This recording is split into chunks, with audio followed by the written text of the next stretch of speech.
GIC सिफ्टी की कक्षा 10 के प्यारे बच्चों, आपका गणित विषय की कक्षा में स्वागत है। प्यारे बच्चों, हम किसी समांतर श्रेणी के n पदों के योगफल के सूत्र Sn बराबर n बटा 2 गुणा 2a प्लस n माइनस 1 गुणा d का अध्ययन कर चुके हैं। आज हम इसी सूत्र पर आधारित कुछ उदाहरणों का अवलोकन करेंगे। हमारा आज का पहला उदाहरण इस प्रकार है। समांतर श्रेणी 0.6, 1.7, 2.8 एंड सो ऑन का 100 पदों तक योगफल ज्ञात करना है हमको। साथ ही हमें 100वें पद का मान भी ज्ञात करना है। तो इस प्रश्न को हल करने के लिए सबसे पहले तो हम दी गई समांतर श्रेणी को लिख लेते हैं। तो दी गई समांतर श्रेणी यानी अर्थमेटिक प्रोग्रेशन यानी कि एपी इस प्रकार है। 0.6, 1.7, 2.8 एंड सो ऑन। अब इस श्रेणी में अगर हम इस श्रेणी का अवलोकन करें दी गई समांतर श्रेणी का, तो हम यह स्पष्ट रूप से देख सकते हैं कि जो पहला पद है वह है 0.6। अतः इस श्रेणी हेतु प्रथम पद ए का मान हो जाएगा 0.6। ठीक है। अब हम डी का मान ज्ञात करते हैं, सारांतर डी का मान। सारांतर डी का मान ज्ञात करने के लिए हम दूसरे पद में से पहले पद को घटा देंगे। तो ये हो जाएगा 1.7 माइनस पहला पद है 0.6। तो जब इसे घटाएंगे तो सारांतर का मान हमें ज्ञात हो जाएगा 1.1। ठीक है, 1.7 में से 0.6 को हमने जब घटाया तो हमें 1.1 प्राप्त हुआ, इसलिए सारांतर डी का मान हो जाएगा 1.1। तो अब हमने इस श्रेणी के प्रथम पद का मान भी ज्ञात कर दिया है। जो दी गई थी समांतर श्रेणी उसी की सहायता से प्रथम पद हमने लिख लिया और दूसरे पद में से पहला पद घटाकर हमने सारांतर भी ज्ञात कर लिया है। अब हमें कितने पदों तक योगफल ज्ञात करना है? हमें योगफल ज्ञात करना है इस श्रेणी का 100 पदों तक, इसलिए n हो जाएगा कितना? 100 हो जाएगा। अब हम n पदों के योगफल का सूत्र Sn बराबर n बटा 2 गुणा 2a प्लस n माइनस 1 गुणा d को लगाते हैं। तो हम लिखेंगे Sn बराबर, क्योंकि हम जानते हैं Sn होता है n बटा 2 गुणा 2a प्लस n माइनस 1 गुणा d, जहाँ a और d हमने ज्ञात कर लिए हैं और n हमें प्रश्न में भी दिया गया था। अब इस सूत्र में हम मान लगा देंगे तो कितना हो जाएगा? n है, हमें n लगाना है, हमें 100, a लगाना है 0.6 और d का मान लगाना है 1.1। तो जब इनके मानों को प्रतिस्थापित करेंगे सूत्र में तो यहाँ हो जाएगा बाएं पक्ष में Sn की जगह s 100। इसका अर्थ हुआ 100 पदों तक दी गई श्रेणी का योगफल n बटा 2 यानी कि ये हो जाएगा 100 बटे 2। ठीक है। 2a यानी कि 2 गुणा a यानी कि 2 गुणा कितना है a का मान 0.6। ठीक हो गया। प्लस n माइनस 1 कोष्टक के भीतर आता है, यानी कि n की जगह पर 100 लगाएंगे तो ये हो जाएगा 100 माइनस 1 और गुणा d यानी कि गुणा में कितना आ जाएगा? d का मान है 1.1 तो गुणा में आ गया 1.1। ठीक है। अब अगले चरण में इसे और हल कर लेते हैं। 100 बटा 2 हो जाएगा कितना? 50। ठीक है। 2 गुणा 0.6 जब करेंगे तो हमें प्राप्त होगा 1.2। ठीक हो गया। प्लस यहाँ पे कितना आ जाएगा? 100 में से 1 गया, आ जाएगा 99 गुणा 1.1। ठीक हो गया ये। अब हम 99 और 1.1 की गुणा कर लेते हैं, यहाँ पर रफ में कर लेते हैं इसकी गुणा। 99 की गुणा जब करेंगे 1.1 में तो इस प्रकार से आ जाएगा 1 नंबर 9, 1 नंबर 9, 1 नंबर 9, 1 नंबर 9, 9 9 9 18 का 8 हासिल आया 1, 9 और 1 10। अब अगर देखेंगे तो यहाँ पर जो दोनों संख्याएं जो गुणा हो रही हैं उसमें से केवल एक संख्या के पास दशमलव है और दशमलव के बाद एक अंक आ रहा है, इसलिए यहाँ भी दशमलव को इस प्रकार से व्यवस्थित करना होगा कि दशमलव के बाद एक ही सार्थक अंक रहे। तो यहाँ पे आ जाएगा इनका गुणनफल, दशमलव की स्थिति यहाँ आ जाएगी और गुणनफल आ जाएगा 108.9। तो अब इसे हम लिख लेते हैं 1.2 प्लस कितना आया इस गुणनफल का मान? 108.9। ठीक हो गया। अब इसको हम कोष्टक के अंदर जो संख्याएं सरल कर लेते हैं, जोड़ देते हैं इन दोनों को। 2 और 9 11 का 1 हासिल आया 1, दशमलव भी आ जाना है यहाँ पर। 8 और 1 9, 9 और 1 कितना हो गया? 10, 10 का 0 हासिल 1 आया। 1 यहाँ पे आ गया और तो कोई यहाँ पर है नहीं दहाई का अंक, तो 1 का 1 ही 1 रह गया और सैकड़े के स्थान पर भी 1 रह गया, यानी कि योगफल आ गया 110.1। अभी जो 110.1 आया इसकी भी हम 50 से गुणा कर देंगे, तो इसको भी यहाँ रफ पे ही कर लेते हैं। 110.1 गुणा किसे करनी है इसमें? 50 से। तो 0 से गुणा करेंगे तो चारों स्थान पर 0 आ जाएगा। फिर ऐसे लगाया हमने 1 क्रॉस, 5 से 5 एकम 5, 5 शून्य का 0, 5 एकम 5 और 5 एकम 5। ठीक है, 0 आया और यहाँ आ गया 5, यहाँ 0, यहाँ 5 और यहाँ भी 5। अब यहाँ पर जो दो गुणा संख्याएं हो रही हैं, जिन संख्याओं की हम गुणा कर रहे हैं, उसमें से केवल एक संख्या में दशमलव है और दशमलव के बाद केवल एक अंक बन रहा है दशमलव के दाईं ओर।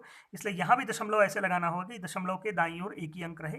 तो यहाँ पर आ जाएगा दशमलव। इस प्रकार जो गुणनफल हमें प्राप्त होगा वह होगा 5505। तो यहाँ पर हमें योगफल प्राप्त हो गया 5505।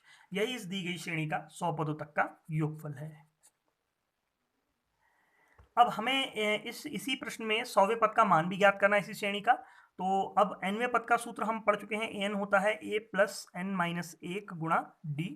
तो इसमें अब हम n के स्थान पर 100 लगा देंगे, ठीक है। a के स्थान पर a का मान और d के स्थान पर d का मान। तो a n व d के मान रखने पर a n और d के जब मान रखेंगे तो हमें क्या प्राप्त हो जाएगा इससे। an के स्थान पर आ जाएगा a100 जो कि व्यक्त करता है 100वें पद को। इसका मान हो गया a प्लस n माइनस 1 गुणा d, a plus n minus 1 गुणा d, यानी कि a के स्थान पर आ गया 0.6 प्लस n माइनस 1 यानी कि 100 माइनस 1 और गुणा d यानी d का मान कितना था 1.1, ठीक है। अब इसे और हल कर लेंगे, ये आ जाएगा 0.6 प्लस 99 गुणा 1.1, 0.6 प्लस 100 में से गया 99 और गुणा d का मान 1.1। अब अगले चरण में 0.6 अभी ऐसा ही रहा, 99 और हमने 1.1 की गुणा की थी 108.9। अभी थोड़ी देर पहले हमने इसकी गुणा करी थी पिछले खंड को हल करते समय। अब इन दोनों को हम क्या करेंगे, इन दोनों पदों को हम जोड़ देंगे। तो जब इसे जोड़ेंगे तो 6 और 9 15 का 5, हासिल आया 1, दशमलव भी लग गया यहाँ पर। 8 और 1 कितना हो गया, 9 हो गया और दहाई के स्थान पर यहाँ पर कुछ है ही नहीं और ऐसे ये भी आ गया। तो यानी 100वां पद हो गया 109.5। तो इस प्रकार हमने दी गई श्रेणी के 100 पदों का योगफल भी ज्ञात कर लिया जो कि आया था 5505 और हमने श्रेणी का 100वां पद भी ज्ञात कर दिया जिसका मान है 109.5। हमारे आज के अगले उदाहरण में हमें एक समांतर श्रेणी दी है एपी यानी कि अर्थमेटिक प्रोग्रेशन समांतर श्रेणी 1/15, 1/12, 1/10 एंड सो ऑन, और हमें इस श्रेणी का 11 पदों तक का योगफल ज्ञात करना है। तो इसे हल करने के लिए सबसे पहले हम दी गई श्रेणी लिख लेते हैं। तो दी गई समांतर श्रेणी इस प्रकार है। पहला पद है 1/15, फिर 1/12, 1/10 तीसरा पद है और एंड सो ऑन, इसी प्रकार से बहुत सारे पद हैं। तो अगर इस श्रेणी का हम अवलोकन करें तो हमें देख सकते हैं कि a यानी कि प्रथम पद का मान हो गया 1/15। इसी प्रकार d का मान ज्ञात कैसे करेंगे, हम दूसरे पद में से पहले पद को घटा देंगे। हम जानते हैं कि समांतर श्रेणी का जो सार्वंतर होता है वो किसी भी पद में से उसका पूर्व पद यानी उससे पिछले पद को घटाकर प्राप्त होता है। तो 1/12 में से जब हम घटा देते हैं 1/15 को तो हमें क्या प्राप्त होगा, 12 और 15 इन दोनों का लासा आ जाएगा 60, क्योंकि 12 पंजे 60 होता है, 15 चौका 60 होता है। यही वह संख्या है छोटी छोटी जो 12 और 15 दोनों से कट जा रही है। अब 12 से भाग देंगे 60 में, तो 12 पंजे 60, जो पहले हर से हर में भाग देंगे। जो लासा जैसे जब दो भिन्नों को जब हम घटाते हैं वही प्रक्रिया हम अपना रहे हैं, यहाँ पर पहले हम सीख चुके हैं। तो दोनों भिन्नों का जो लासा, जो दोनों भिन्नों हैं उनका हर का लासा आ गया 60। और हम क्या करेंगे, पहले 12 से 60 में भाग देंगे, 5 बार भाग गया, जो भागफल आया उससे अंश में गुणा करेंगे, 5 एकम 5 आ गया। इसी प्रकार से हमने क्या किया, फिर से यहाँ पर जो हर दिख रहा है 15, उससे हर से हर में भाग दिया। 15 से 60 में कितनी बार भाग जाएगा, 15 चौका 60, 4 बार, 4 बार भाग गया, 4 की गुणा अंश में करेंगे, 4 एकम 4। तो यानी कि सार्वंतर आ गया 1/60। अब हमने प्रथम पद भी देख लिया है, सारांतर भी ज्ञात कर लिया है, और हमें कितने पदों तक का योगफल ज्ञात करना था इस प्रश्न में, 11 पदों का योगफल। ये हो जाएगा n, ठीक है। तो a भी मिल गया हमें, n भी मिल गया, d भी मिल गया। अब हम योगफल ज्ञात कर सकते हैं। तो Sn का सूत्र होता है n/2 गुणा 2a प्लस n-1 गुणा d। अब इसी सूत्र में हम प्रतिस्थापित कर देंगे n का मान, a का मान और d का मान। तो हमें प्राप्त होगा S11 यानी कि 11 पदों का योगफल बराबर 11/2, यहाँ क्या किया, इनकी जगह पे 11 लगा दिया, 2a यानी कि 2 गुणा 1/15 प्लस n-1 यानी कि 11-1 गुणा d यानी कि 1/60। अब इसे और हल कर लेंगे हम। 11/2 को अभी ऐसे ही रहने देते हैं, 2/15 हो जाएगा ये, 2 एकम 2, अंश की अंश में गुणा कर दी, हर की हर में गुणा, तो हर तो है नहीं यहाँ, एक मान सकते हैं, 15 एकम 15 ही होगा हर में, और अंश की जब गुणा करेंगे तो 2 और 1 की गुणा कितनी हो जाएगी, 2 हो जाएगी। अब यहाँ पर जब हल करेंगे इसे तो 10 गुणा 1/60 हो गया ये। 10 से 60 में कितनी बार भाग जाएगा, 10 छक्का 60। तो इस प्रकार हमारे पास अब ये बन गया है स्वरूप प्रश्न का इस प्रकार का, 2/15 प्लस 1/6।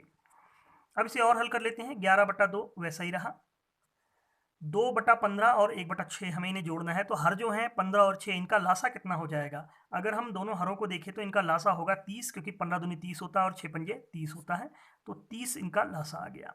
फिर अब पहली भिन्न को देखते हैं, हर से हर में भाग देंगे। 15 से 30 में 2 बार भाग जाएगा, जितनी बार भाग गया उसके अंश में गुणा। 15 से 30 में 2 बार भाग गया, 2 की गुणा करेंगे इसके अंश में, यानी 2 में 2 दूनी कितना हो गया? 4 हो गया। प्लस 6 से 30 में 5 बार भाग गया, 5 एकम 5, तो ये बन गया 9/30। तो हमारे पास आ गया 11/2 गुणा 9 बटा कितना? 30। अब अगर इसे हम और हल करना चाहें तो इसे लिखा जा सकता है 3 से भाग वैसे दिया जा सकता है, इसमें भी एक बार और थोड़ा सरल हो जाएगा। 3 तिया 9, और 3 से कितनी बार भाग चला गया? 10 बार भाग चला गया। अब हम इसे कर सकते हैं, गुणा कर सकते हैं। अब और तो कुछ करता हुआ दिख नहीं रहा, तो ये आ जाएगा 11 तिया 33 बटे कितना आ गया? 20।